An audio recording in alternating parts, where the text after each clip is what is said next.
America is a land absolutely full of legends, from things like the long-lost Roanoke Colony all the way up to modern mysteries like the boys on the tracks. In this video, we're going to start at the very top of the US Unsolved Mysteries Iceberg with stuff you probably have heard of, like the D.B. Cooper plane hijacking, and stuff you might not have, like the lost Dutchman's mine. This will probably be a long series because the iceberg itself is 241 entries long, so strap in with me right now as we start with our very first entry, the Roswell Incident. On July the 8th of 1947, the US experienced one of the most legendary and controversial mysteries of all time. A rancher near Roswell, New Mexico found the wreckage of what he believed to be a UFO. This wreckage included tinfoil, thick paper, and strange rubber, and as the world was already in a massive UFO craze, this rancher and the local law enforcement told the world that it was a UFO, and it was aliens probably. This UFO craze was headed by a man named Kenneth Arnold, who was hanging out near Mount Rainier near Seattle. Just 2 weeks prior to this incident, he said that he saw 9 shiny, unidentified flying saucers fly past the mountain. Like I said, tinfoil in the wreckage means shiny, shiny means flying saucer means UFO. The sheriff turned it over to the feds, and eventually the military came in and said that it was a crashed weather balloon, but that was not their original story. On July the 8th, they claimed that this thing was a flying disc, which sent the media into a frenzy, but then on July the 9th, they came back and said that it was a weather balloon. This begs the question, why would they say one thing and then change it to another?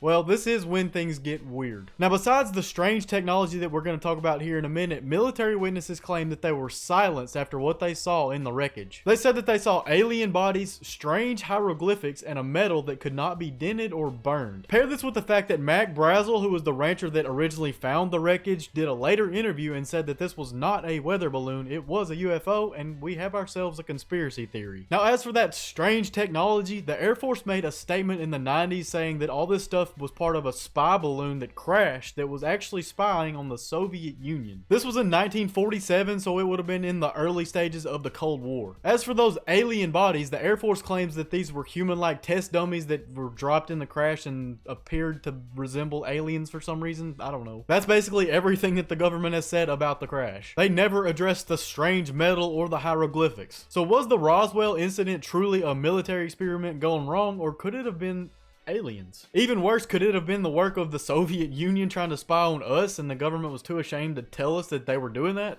We don't know. To be completely honest with you, it's probably best if we just don't find out what actually happened in Roswell, because it might scare us. The Zodiac Ciphers are a series of coded messages sent to newspapers in the San Francisco Bay Area by the unidentified Zodiac Killer in the late 1960s. The Zodiac Killer was known to have completed at least 7 attempted murders, including 3 young couples and 1 cab driver who he murdered for seemingly no reason at all. Several of his 7 attempted murders actually lived, and he claimed that he killed over 37 people, which is crazy because nobody ever really figured that out. Whatever the truth may be, he was never caught for his crimes, and somehow some of these ciphers still remain uncracked to this day, although I think AI could probably fix that in the next few years or so. I'll include some pictures of the letters and ciphers that he sent on screen, but the gist is this. While he was out murdering people, he would send letters to the press containing details about the murders that only the on-site police would have known, or the person who did it. This would be things like how the bodies were positioned, the brands of ammo that were used, the number of shells that were shot, stuff like that. He would also claim to be watching the police secure the scene after the murders. Sometimes he said he talked to the police. It's crazy stuff. He included details about how the police were doing their jobs, exactly what they did, so he literally was watching them. It's just crazy stuff. After killing that lone cab driver for seemingly no reason at all, he mailed a piece of the guy's bloody shirt to the San Francisco Chronicle, which is just horrifying. On a side note, both in his letters and in his ciphers, this guy's spelling and grammar was atrocious. He may have done that on purpose, or he may have just not known how to spell very well, but there's one thing you can't say about this guy, and that was that he was dumb. He created these ciphers, some of which are still not cracked to this day, and he also evaded capture to this day. Several ideas about the identity of the killer have been thrown around, including the most popular theory that Arthur Lee Allen was responsible. He was a former elementary school teacher that went to jail in 1974 for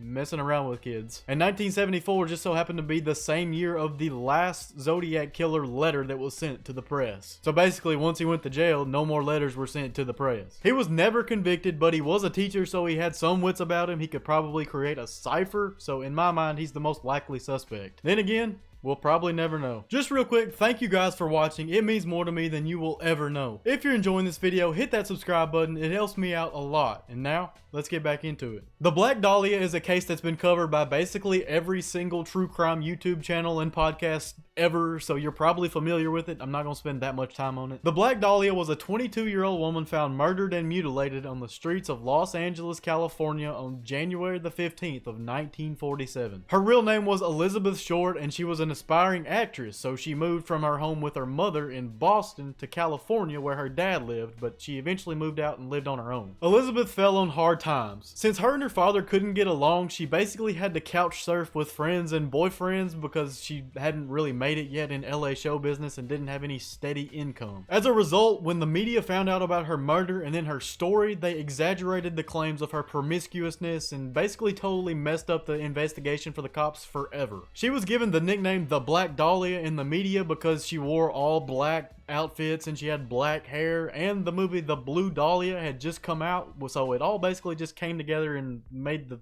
Black Dahlia headline. Because of this media portrayal, the country went wild. When the cops set up a hotline for tips about the murder investigation, a bunch of young men from across the country called in and they claimed to have murdered her. They did this because they thought it was funny because she was so pretty and promiscuous and all that other stuff. They just thought it was funny. Now, her actual killer sent a package that included like her birth certificate, pictures, and other personal items to the Los Angeles Examiner, very similar to what the Zodiac killer did to the newspapers in the Bay Area. All of this stuff had been scrubbed free of fingerprints, just like her body was, so literally nobody could trace back the letter in the package, nothing. There's a laundry list of suspects out there, but there was no conclusive evidence for literally any of them. Such is the theme of this iceberg. We may never know who murdered this girl just simply chasing the American dream. Ambrose Bierce was an American writer and Civil War veteran that wrote some of the most iconic American literature of all time before he vanished into Mexico, never to be seen again. Bierce was born in 1842 and lived a heck of a life. He fought on the Union side of the American Civil War, and he experienced some of the most brutal battles in all of American history, and these battles would go on to influence his writing later on. He wrote both psychological horror stories and satirical pieces, sometimes which were not mutually exclusive. Bierce married and had 3 kids, but his 2 sons died young and his wife divorced him, so that kind of tells you why he did what he did later on. While he still had a daughter, he didn't really worry about her too much apparently, and in 1913 he took off to Mexico. He apparently wanted to see the Mexican Revolution for himself. Bierce sent his last letter ever from Chihuahua, Mexico on December the 26th of 1913, and it ended with the quote, "As for me, I leave here tomorrow for an unknown destination." After that, he was never seen or heard from again. Now, many theories as to what happened to him have been speculated upon, and I'm gonna go into these in a minute, but another quote that I found very interesting by him is this: "Goodbye. If you hear of my being stood up against a Mexican stone wall and shot to rags, please know that I think it is a pretty good way to depart this life. It beats old age, disease, or falling down the cellar stairs. To be a gringo in Mexico, that is euthanasia." In other words, he basically knew he wouldn't make it back alive. One theory as to what actually happened to him was that he was executed by a firing squad in Chihuahua because there was a man that matched his exact description in Chihuahua that died to a firing squad. Another theory is that he was simply killed in the crossfire of a battle that the Mexican faction that he was traveling with got into. He could have also ended his own life because that wouldn't be the most outlandish thing. He knew he was going to die and he was in Mexico. I mean, it really wouldn't surprise me at all. Or he could have faked his death and lived another life, though it wouldn't have been a very long life. He was 71 when he took off for Mexico, so he definitely wouldn't have lived that long, especially back in those days, but that's just me talking. This mystery is legendary because this guy was just so cool, and we don't know what happened to him, we'll never will, and we really don't need to. The Mary Celeste was an American ship that was found completely abandoned on December the 4th, 1872, just 9 days after its last logbook entry that said everything was normal. The Celeste was manned by Captain Benjamin Briggs, his wife and daughter, and 7 crew members, all of whom disappeared without a trace forever. The ship was carrying 1,700 barrels of industrial alcohol from New York to Genoa, Italy. It was found abandoned between the Azores and Portugal by the crew of the De Gratia. This ship was manned by Captain David Morehouse, and it was headed for Gibraltar whenever it spotted the Mary Celeste and saw that it probably had a problem. Well, it did.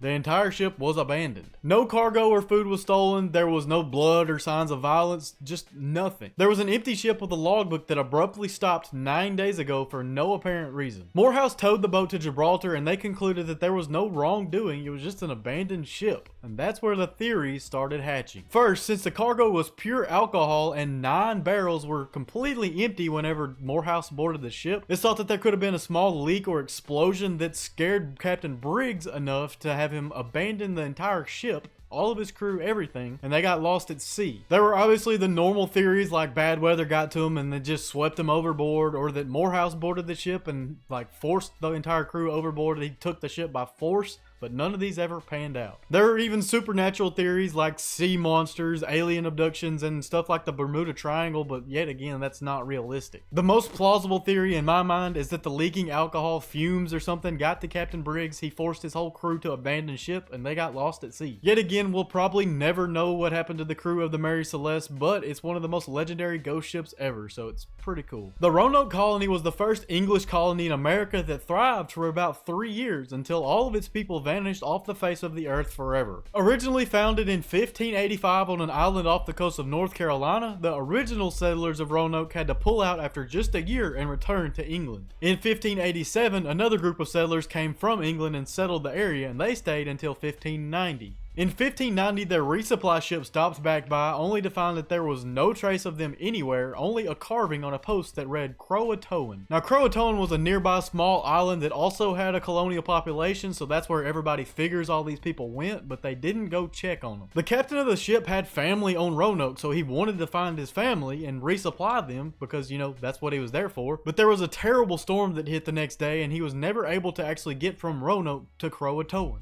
He had to completely pull out and return to England, although I don't know why he couldn't have waited like another day or two and gone to check on his family, but that's neither here nor there. That's his business, I guess. So as we've said, their disappearance was probably due to their assimilation into the Croatoan population, but there are other theories out there as well. For one, the Spanish could have raided them and wiped them out because that would be a very Spanish thing to do if they saw them as a threat. Just like the crew of the Mary Celeste, they could have been abducted by aliens. I really don't know the answer to this. Roanoke was America's original mystery, and it's going to remain that way probably forever. Lindbergh Baby refers to the kidnapping of the baby of the world famous pilot Charles Lindbergh. Charles was famous for making the first non-stop solo flight across the Atlantic Ocean. Well, on March the 1st, 1932, Charles Jr. was abducted from his second-floor nursery in their New Jersey home. Charles and Ann Lindbergh were notified by their nanny that Charles Jr. was gone. A homemade ladder was found outside the window of the nursery, and a ransom note for $50,000 was left for Charles. The police obviously got involved, but they could not find Charles Jr. anywhere, so negotiations with the kidnapper resumed. The kidnapper now wanted $70,000, I guess because it cost $20,000 to keep a kid for a couple weeks, but you know, that's neither here nor there. Eventually, they negotiated back down to the original $50,000, and they paid it to the kidnapper in traceable gold certificates. They did this in the hopes that they would actually get Charles Jr. back, and they'd be able to catch the kidnapper after the fact. Upon the delivery of the money through a middleman, the kidnapper claimed that Charles Jr. could be found on a boat named Nellie near Martha's Vineyard in Massachusetts. A massive search was undertaken, but the baby was never found. On May the 12th, 1932, Charles Jr.'s body was found partially buried only 4.5 miles from the Lindbergh residence. His body was decomposing, and it's likely that he had been dead since the very night of the kidnapping. He had a massive skull fracture, so whoever kidnapped him probably just hit him in the head or banged him on something, which is just horrifying to think about. Now that the body was found, a full-on murder investigation was undertaken. There were a lot of politics involved, and somebody that was being investigated actually took their own life, so that's kind of suspicious. Anyway, a German immigrant named Bruno Richard Hauptmann was arrested for the crime. He matched a sketch of the man that received the money from the middleman, and he spent some of the traceable gold certificates. His handwriting matched that of the ransom note. He had more of these traceable bills found in his garage. The wood in his attic matched the wood that was made to make the homemade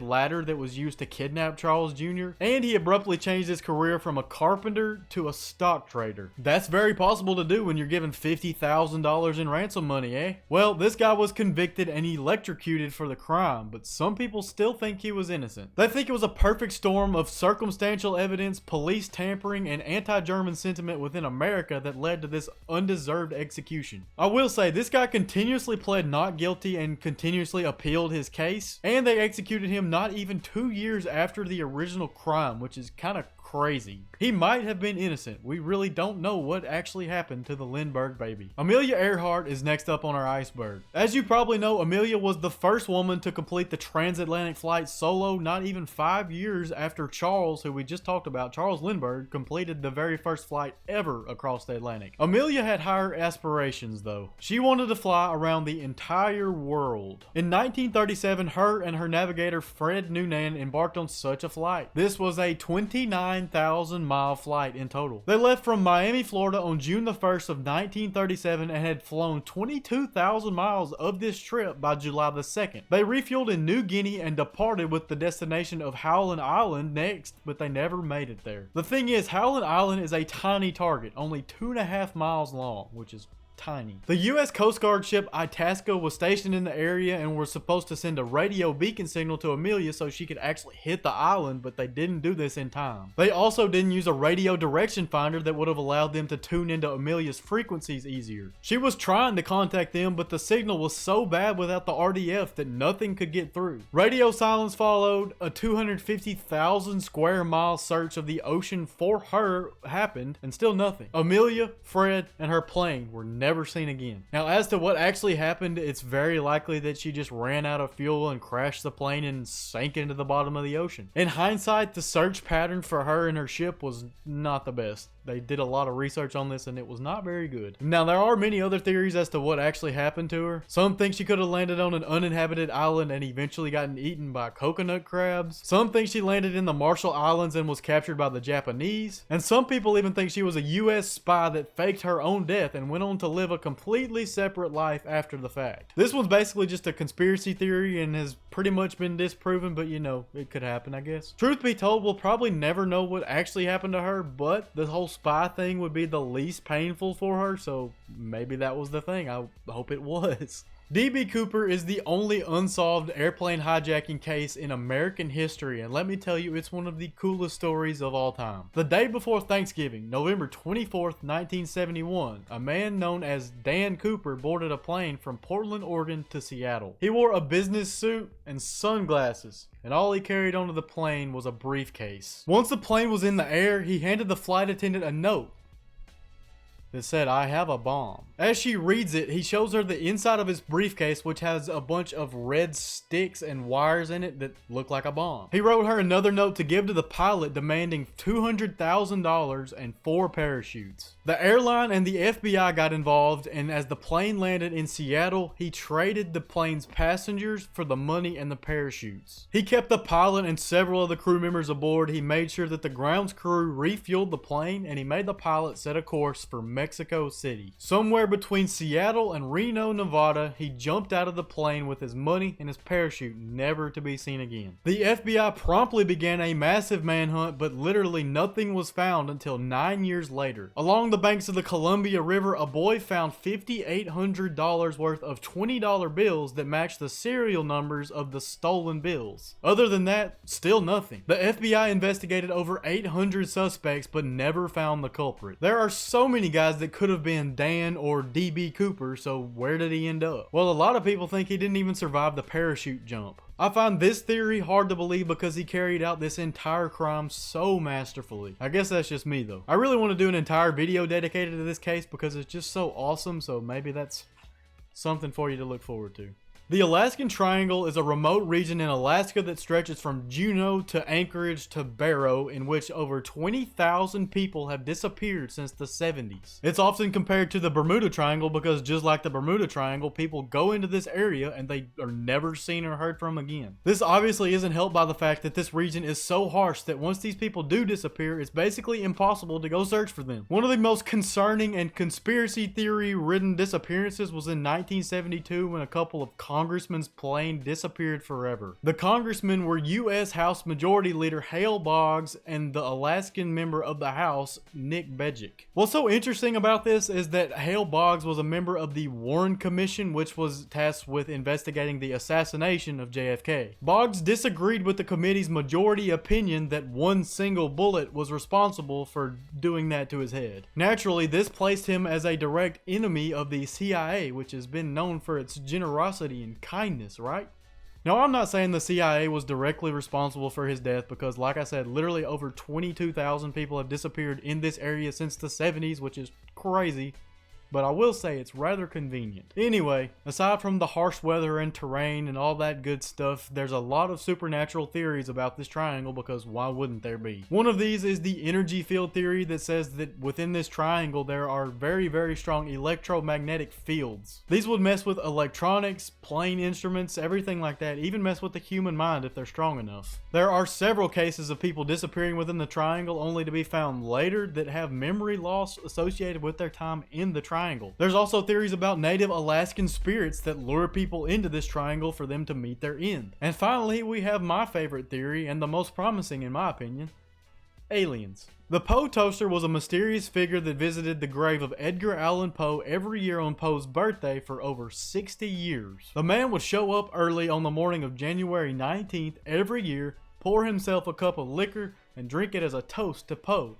And he would leave the half-empty bottle and 3 roses on the grave. The roses were thought to symbolize Poe, his wife Virginia, and her mother, all of who were buried at that gravesite. The tradition started in the 1930s or 40s and lasted up until 1998 when it's thought that the original Poe Toaster passed away. After that, the tradition was passed down to his sons. Now, we don't know if they were actually his sons or not because we don't know who he was in the first place. So, for the next few years, they left notes at the grave that seemed almost mocking of their father tradition, and in 2010 nobody showed up at all. This seemed to be the end of the original Poe Toaster tradition, but in 2015 the Maryland Historical Society appointed someone to be the new Poe Toaster. This tradition meant a lot to Baltimore and to Maryland because Poe was such a legendary figure, and this guy was around for 60 years doing this. One guy claimed to be the Poe Toaster on his deathbed, but his story had so many logical fallacies and wrong details that it was basically impossible that he was him. We may never know who actually started this tradition, but the tribute to Poe was a beautiful thing indeed. JonBenet Ramsey was a 6-year-old child beauty queen that was found murdered in her own home on December the 26th of 1996. That morning, her mother Patsy went downstairs to make her coffee like normal, and she found a 2-page ransom note demanding $118,000 in exchange for JonBenet. Naturally, her and her husband John searched everywhere for the child, and they notified the police, who completely botched the investigation. They never secured the Ramsey residence as a crime scene, so family and family friends were in and out of the house all day long. Eventually, John and a family friend decided to check their cellar, which for some reason they didn't check and the police never thought to check, but anyway,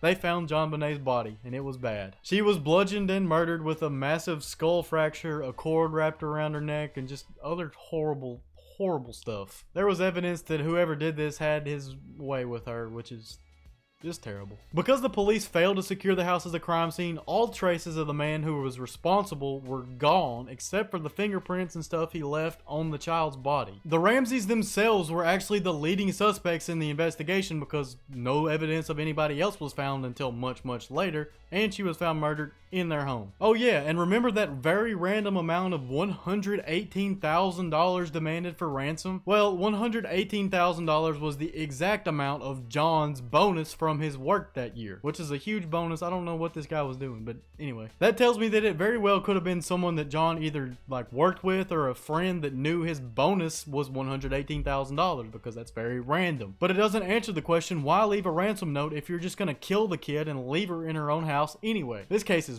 making me mad. A grand jury voted to indict the Ramseys on child abuse and accessory to murder charges, but it's a very good thing that a district attorney blocked this from going through. Later, DNA testing completely cleared the Ramseys of any suspicion, but this wasn't until 20 years after she was murdered. This tragedy completely broke the family, and Patsy died 10 years later in 2006 of ovarian cancer. She did not live to see her daughter's killer brought to justice, and it's likely that none of us will either. Tupac and Biggie Smalls were two cultural icons that represented the golden era of hip-hop in the 90s. Tupac was the golden boy of the West Coast rap scene, signed by Suge Knight of Death Row Records. Biggie represented the East Coast and was signed to Bad Boy Records by the supervillain himself, P. Diddy. In 1994, Tupac Tupac was shot 5 times, including twice in the head, and he pointed the finger at the East Coast faction of the rap game. Violence between the two factions broke out now beyond just diss tracks. Tupac survived, and 2 years later he went to a Mike Tyson boxing match in Vegas with Suge Knight. After the fight, the two were driving away in Suge's car when a white Cadillac drove up beside them and shot Tupac 4 times. He died 6 days later of his wounds. Obviously, again, West Coast blamed East Coast. 6 months later, Biggie was driving in his car and he was gunned down in another drive-by, dying almost instantly. No arrests were actually made for the murders because of the gang violence aspect of it all. Now, there are tons of theories about these murders, including that Suge Knight was responsible for one or both of them, or that P. Diddy was involved. That Diddy thing wouldn't surprise me at all, because that wouldn't even be the worst thing he's done, probably. A man named Orlando Anderson was a leading suspect in the Tupac case because earlier in the night that Tupac was shot, Tupac's boys beat up Orlando, so they thought he got mad and shot Tupac. No evidence was ever actually traced back to him, and he died in another gang-related incident later on anyway, so it didn't really matter. Crooked cops were suspected in both cases. There was an arrest made in 2023 that could solve part of the Tupac case, but nothing was ever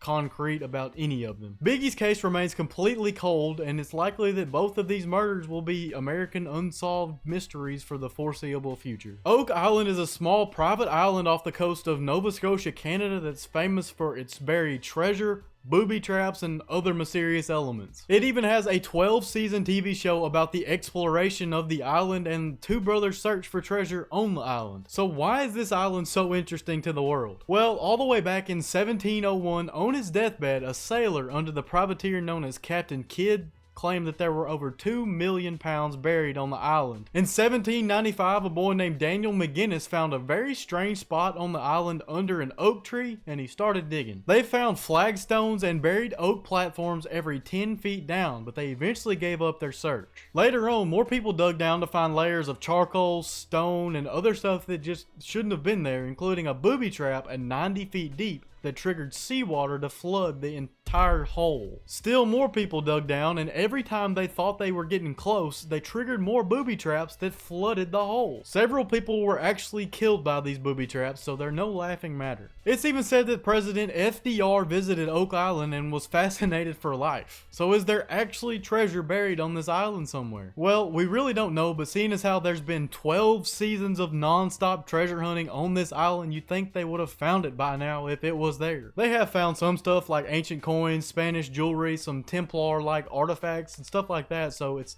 not a complete waste, but they haven't found the 2 million pounds that's supposedly buried somewhere. The Lost Dutchman's mine refers to a legendary gold mine supposedly hidden in the Superstition Mountains in Arizona. This Dutchman was actually a German immigrant named Jacob Waltz who supposedly found the mine, but he kept it a secret until he was dying, basically. While he was dying, he told his neighbor Julia Thomas, who was his caretaker at the time, where it actually was, but she never found it. This mine was heavily tied to the supposed Apache massacre of the Peralta family, which was a famous Mexican mining family from the area. Now, this supposed massacre was probably fictional and just tied to the legend of the mine to make the stories of the hidden mine more scary. Anyway, centuries of treasure hunting has followed, and nobody's actually found it except for one guy named Adolf Ruth, who supposedly found it but didn't live to tell the tale. See, after he went off on this journey to find this mine, Ruth's skull was found later on with 2 bullet holes in the head, along with his journal which said the mine is real. Makes you wonder what he found out there. Besides Ruth, many other hikers and treasure hunters have set off to find this and have completely disappeared, so maybe don't go look for this. Speaking of looking forward, if you want some more mysteries to look into, look no further than this video right here covering the complete ancient mysteries of the world iceberg. It gets a lot broader than the US on this one. I think I'm gonna go look for this Lost Dutchman mine. Maybe nothing bad will happen to me. Peace.